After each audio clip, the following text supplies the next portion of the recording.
Hello बच्चों, कैसे हो सब लोग। अच्छा, मुझे ऐसा लगता है कि सब लोग अच्छे हैं तो फिर पढ़ाई भी जारी रहनी चाहिए। तो देखो, सर्कल 10 लिखा हुआ है हेडिंग, और यहाँ पे मैंने 10.1 10.2 करके कुछ लिखा है। कुछ पता चल ही गया होगा। अभी तक हम लोगों ने सर्कल का बेसिक जो भी जानकारी थी वो हासिल कर लिया है। नाउ लास्ट क्लास में मैंने बताया था कि दो थ्योरम हैं जो हमें प्रूफ करने हैं, और उन दो थ्योरम का प्रूफ इम्पॉर्टेंट है क्योंकि ये एग्ज़ाम में आपसे पूछा जाएगा। ठीक है, तो देखो यहाँ पे हम लोग स्टार्ट कर देते हैं इसको। पहला थ्योरम है, the tangent at any point of a circle is perpendicular to the radius through the point of contact. इसमें से आपको पॉइंट ऑफ कॉन्टैक्ट पता चल चुका है, मैंने पहले बताया है। अभी आप फिर से देखो क्या है यहाँ पे कि this is your circle, this is your circle. मान लो ये अपना टेंजेंट है, इस टेंजेंट का नाम हम लोग लेते हैं A B. Suppose this is A B. बच्चों ये सर्कल है तो इसका सेंटर तो होगा ही, दिस इज सेंटर ओ, और यहाँ पे सर्कल के ऊपर टेंजेंट है तो पॉइंट ऑफ कांटेक्ट तो होगा ही होगा, इसको मान लेते हैं पी। तो क्या स्टेटमेंट है कि ये जो सर्कल है ना, इसके किसी भी पॉइंट पे डाला गया टेंजेंट इसके साथ परपेंडिकुलर होता है। इस पॉइंट को पॉइंट ऑफ कांटेक्ट बोलते हैं जो यहाँ मेंशन किया गया। क्लियर, यहाँ तक क्लियर है। चलो, पहले आपको याद होगा कि किसी भी थ्योरम को प्रूफ करने का एक प्रोसीजर है।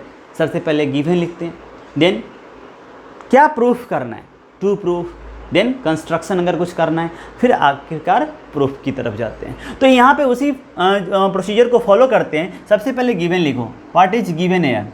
गिवन क्या है प्यारे बच्चों? A circle with center O having tangent, जिसके पास टेंजेंट है AB at point of contact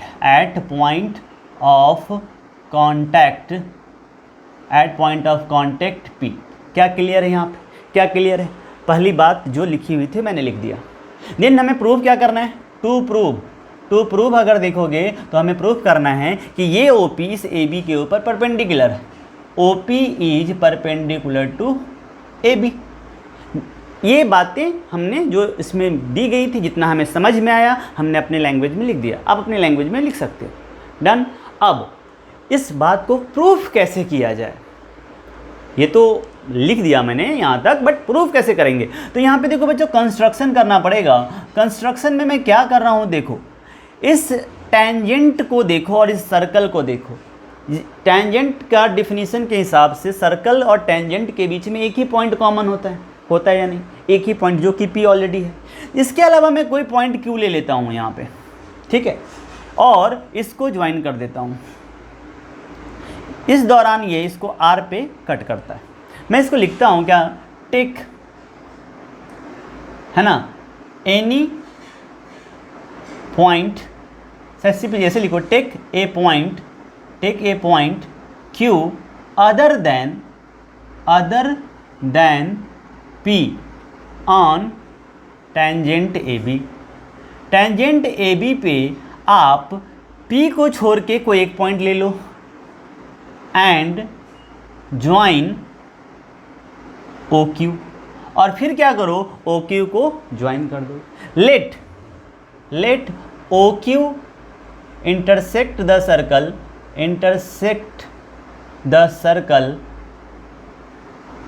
eight R। Circle को ये R पे कट कर रहा है। अब देखो बच्चों, यहाँ तक किसी को कोई दिक्कत नहीं होगा, क्यों? मैंने एक पॉइंट एक्स्ट्रा ले लिया है। इससे हम कुछ लॉजिक लगाएंगे यहाँ पे।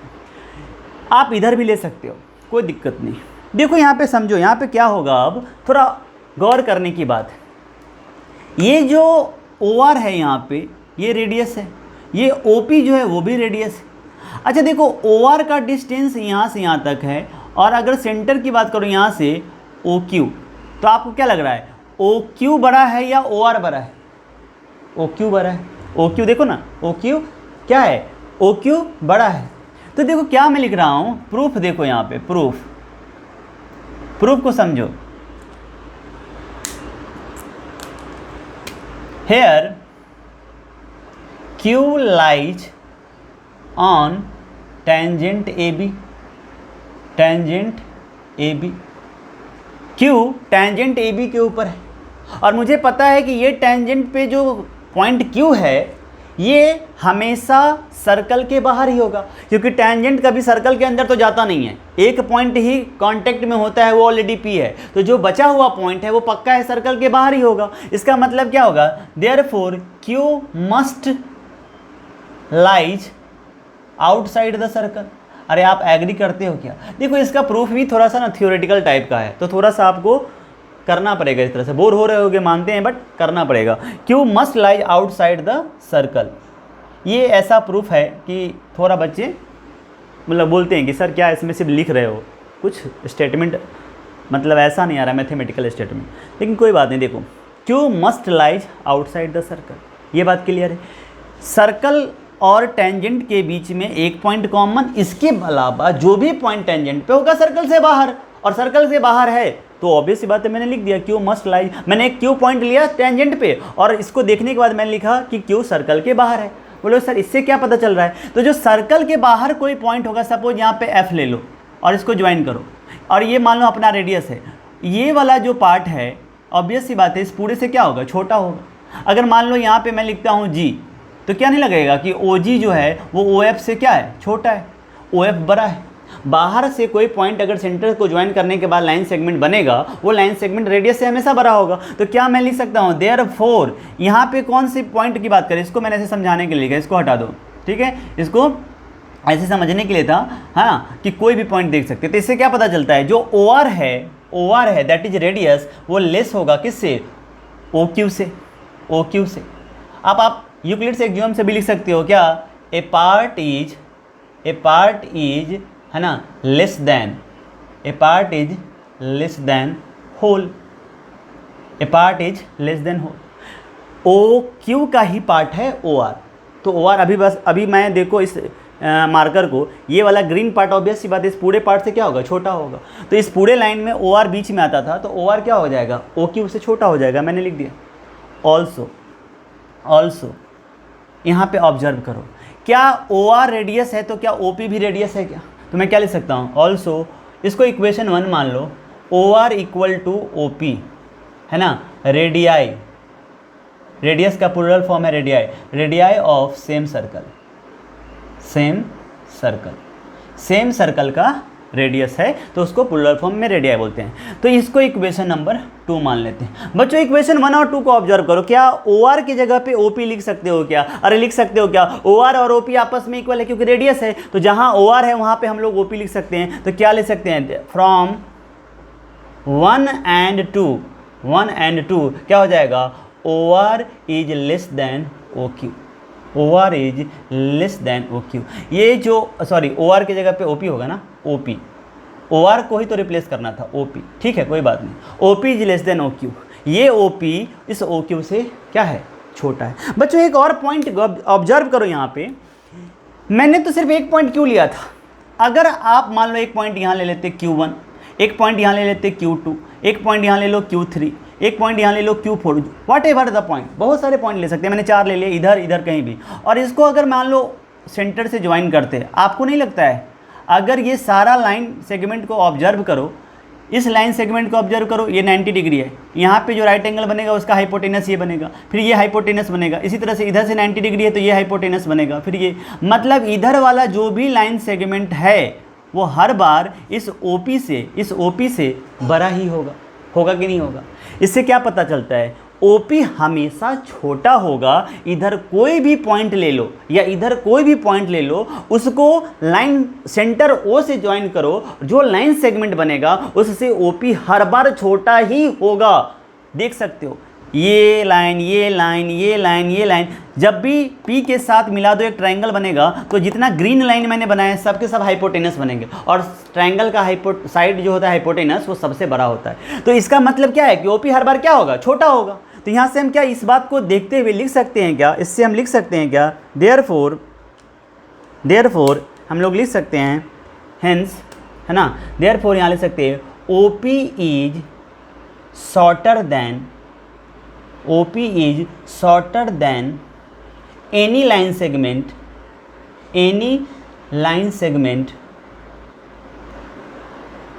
joining any line segment joining point,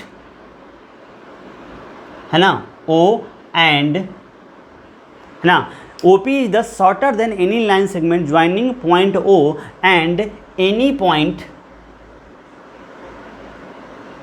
on tangent AB। क्या लिखा मैंने? Therefore OP is the shorter than any line segment joining point O and any point on tangent AB। इस टेंजेंट AB के ऊपर में कोई भी पॉइंट ले लें, उसको सेंटर O से ज्वाइन करने वाले लाइन सेगमेंट से OP हमेशा छोटा होगा। क्या लिखा? OP is the shorter than any line segment joining point O and any point on tangent AB। O और जो पॉइंट कोई भी टेंजेंट पे लिया जाए उसको ज्वाइन करने वाले लाइन सेगमेंट से OP हमेशा छोटा होगा।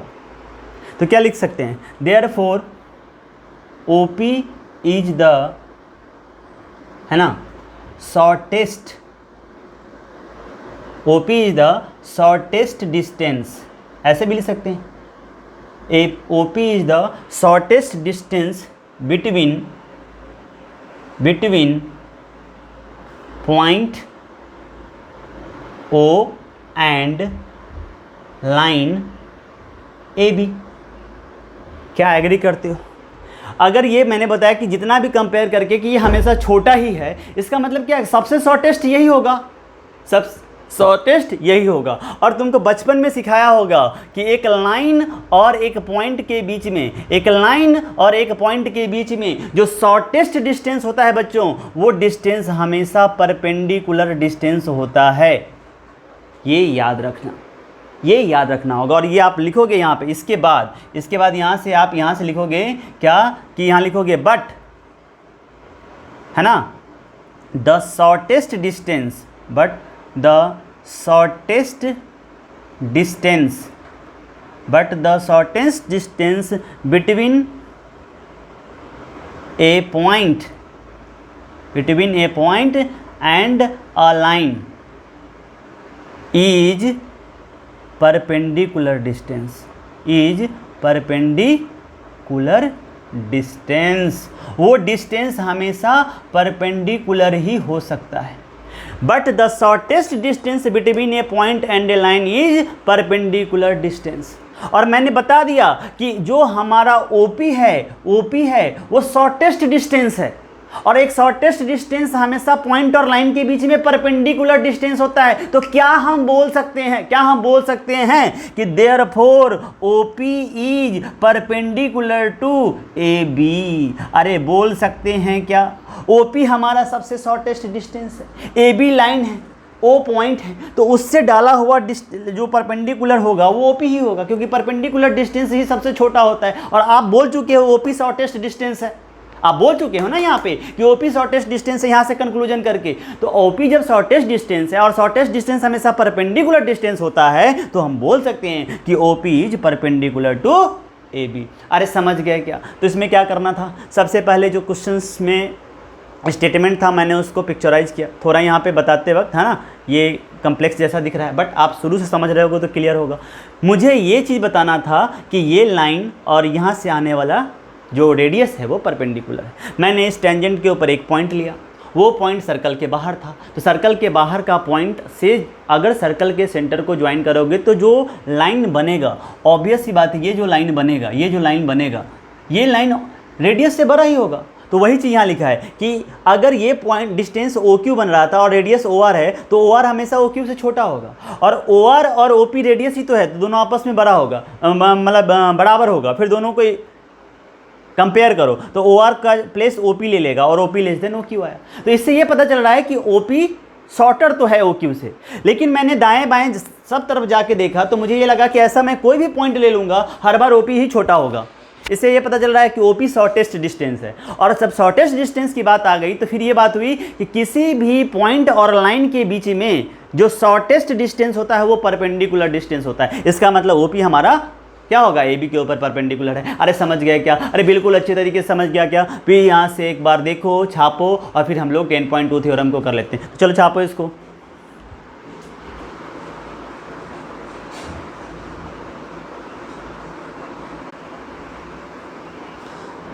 चलो बच्चों दूसरा थ्योरम को भी प्रूफ करते हैं। यहाँ पे सेकेंड थ्योरम का स्टेटमेंट पढ़ते हैं।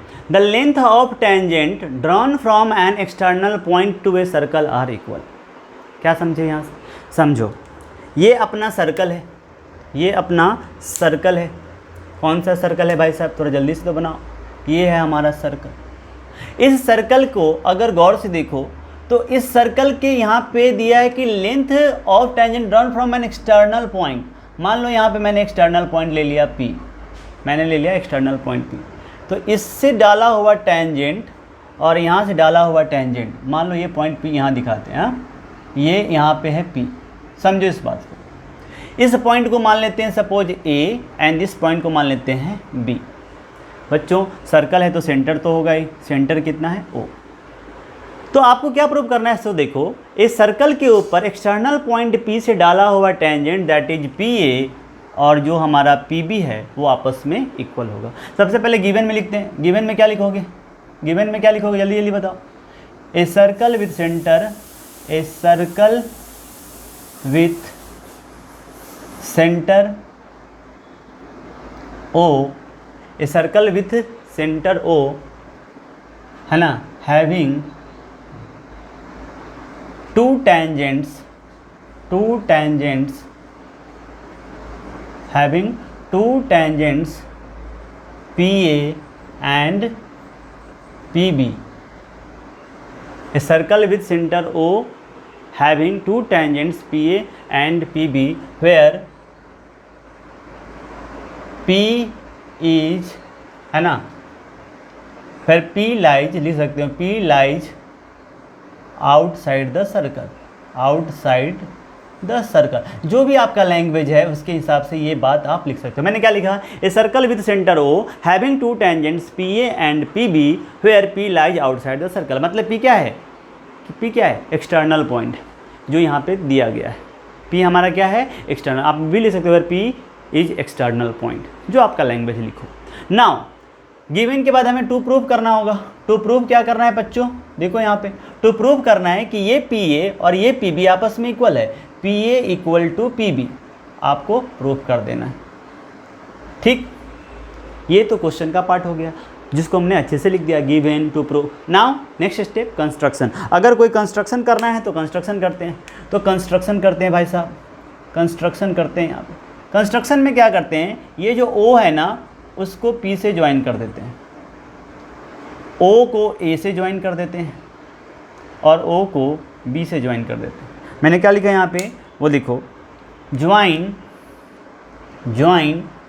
OP OA एंड OB,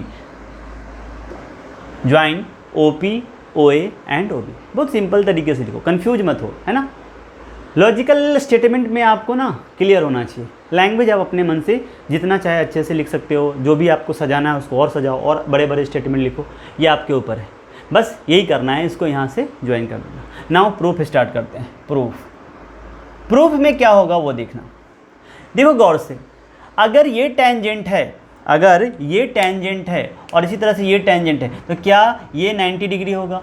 क्या ये 90 डिग्री होगा? 10.1 थ्योरम से tangent and radius are perpendicular to each other at point of contact.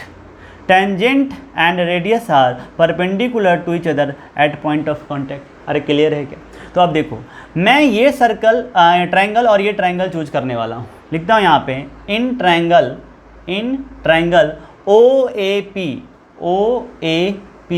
And triangle OBP। क्या लिख पाऊंगा मैं? देखो यहाँ पे इन दो ट्रायंगल में क्या क्या सेम दिख रहा है। ये रेडियस है, ये रेडियस है, दोनों आपस में इक्वल होगा। तो क्या लिख सकते हैं? सबसे पहले देखो, OA इक्वल टू OB, है ना, radii of same circle. Clear है क्या? डन।